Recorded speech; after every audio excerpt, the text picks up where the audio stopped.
Hey guys, welcome to my channel.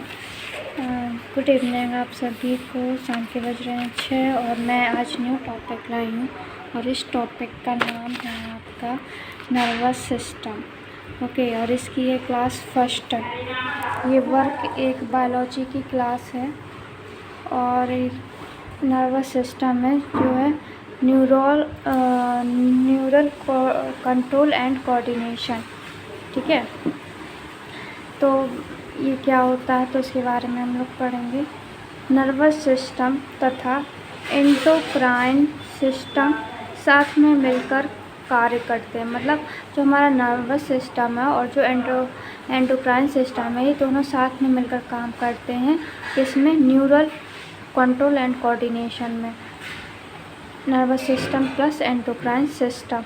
Okay, और जो nervous system है हमारा बहुत ही ज़्यादा फास्ट तरीके से काम करता है।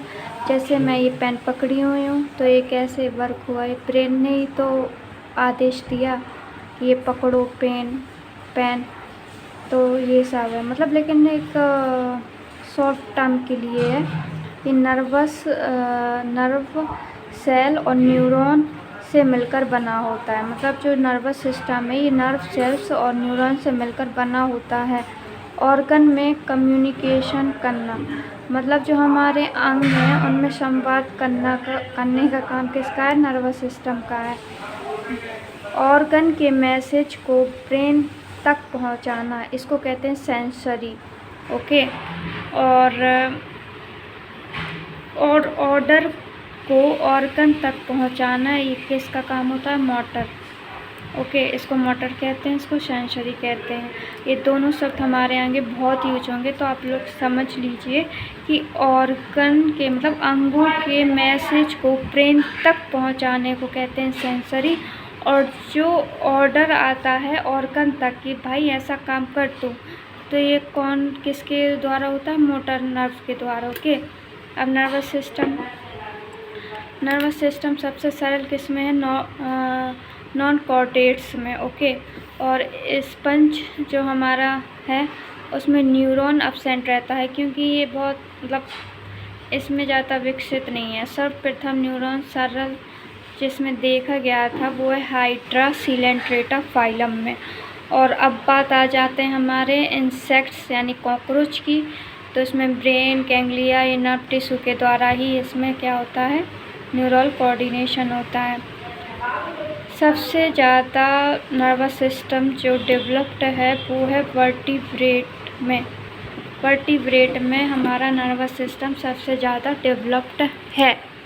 अब बात करते हैं ह्यूमन नर्वस सिस्टम की। ओके, और ह्यूमन नर्वस सिस्टम का जो ओरिजिन कैसे हुई है, तो ये ओरिजिन मतलब ये उसकी उत्पत्ति कौन सी लेयर से हुई है, तो ये एक्टोडर्म लेयर से हुई है। अब इसी के दो टाइप हैं, एक है सेंट्रल नर्वस सिस्टम, एक है आपका पेरिफेरल नर्वस सिस्टम जिसको पीएनएस कहते हैं। तो सेंसरी और इसका दूसरा नाम है एफरेंट पीएनएस और ये है मोटर एफरेंट पीएनएस। सेंसरी और मोटर मैंने आपको बता ही दिया है, एक बार फिर से सुन लीजिए। सिग्नल या मैसेज को ऑर्गन को कहाँ तक? टिश्यू। देखिए, सिग्नल, ऑर्गन और ये टिश्यू एक ही वो है, रिसेप्टर है जो सीएनएस तक ले जाना होता है। मतलब ऑर्गन टू सीएनएस,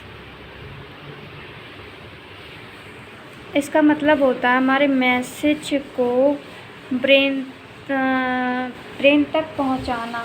ऑर्गन के मैसेज को ब्रेन तक पहुंचाने को कहते हैं हमारा सेंसरी एफरेंट। ओके, और ये मोटर क्या है? सिग्नल को सीएनएस से ऑर्गन या टिश्यू तक पहुंचाना।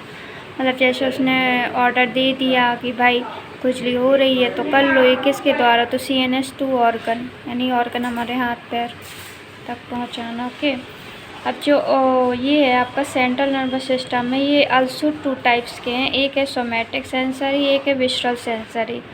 और जो हमारा ये पेरिफेरल नर्वस सिस्टम में ये भी टू टाइप्स के होते हैं, एक सोमैटिक मोटर और एक है आपका विसरल ऑटोनोमस पीएनएस। ओके, तो देखो जो हमारा सोमैटिक सेंसरी ये है, तो ये क्या करता है?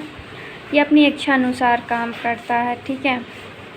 जैसे कि बैठना उठना, ये हमारी इच्छा अनुसार है, तो इसको हम लोग सोमैटिक सेंसरी कहते हैं, ठीक है। और वॉलेंट्री मसल्स भी कह सकते हैं, स्केलेटल मसल्स भी कहते हैं। वॉलेंट्री यानी अपनी इच्छा अनुसार, ठीक है, ये हम लोग काम कर सकते हैं। लेकिन विसरल सेंसरी यानी दिल का धड़कना, जैसे जो डाइजेशन की प्रोसेस होती है, किडनी का यूरिन छानने की प्रोसेस, तो ये तो हमारे बस में नहीं है ना। तो ये क्या होते हैं आपके इंटरनल ऑर्गन टू CNS, ये अपने आप ही हैं, ये हमारे मतलब इच्छा अनुसार नहीं काम करते हैं।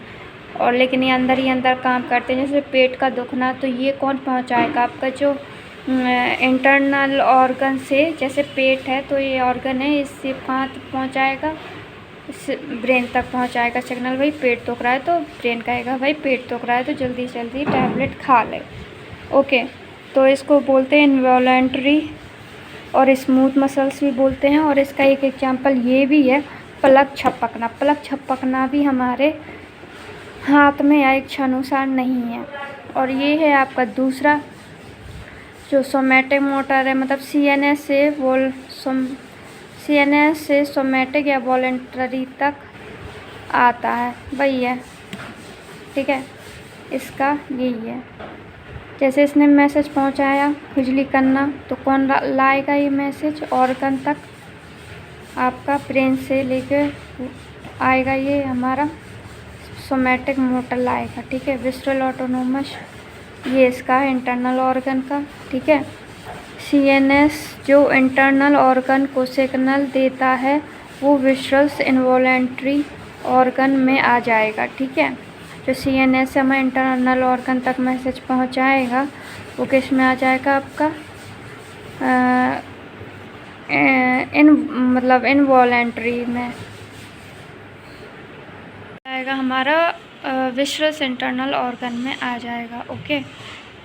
तो ये आज की फर्स्ट क्लास है, आई होप आपको समझ में आई हो। और जो पॉइंट ना समझ में आए हो प्लीज़ कमेंट करिएगा, मैं कोशिश करूँगी कि इसको और अच्छे से एक्सप्लेन कर पाऊँ। Thank you guys, and please share, like and subscribe, okay guys, bye, thank you for watching.